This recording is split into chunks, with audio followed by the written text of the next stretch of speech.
სასტუმრო ქორთიერთმერიოდში საქველმოქმედო ჰუმანიტარული ცენტრი აფხაზეთის 20 წლის საიუბილეო ღონისძიება გაიმართა. ორგანიზაციამ საზოგადოებას 20 წლიანი საქმიანობის ანგარიში წარუდგინა. ღონისძიებაზე ნაჩვენები იყო დოკუმენტური ფილმი 20 წელი კონფლიქტით დაზარალებული მოსახლეობის სამსახურში.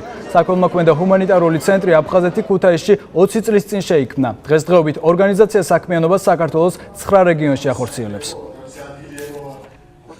მინარე პროექტი, რომელიც ემსახურება სამშობლოში დაბრუნებულ მიგრანტთა რეინტეგრაციის ხარდაჭერას, სწორედ სხვა არასამთავრობო ორგანიზაციებთან ერთად ცენტრი აფხაზეთი არის ერთ-ერთი მნიშვნელოვანი ორგანიზაცია, რომელიც სამეგრელოს რეგიონში ახორციელებს ამ პროექტებს და საკმაოდ წარმატებულადაც.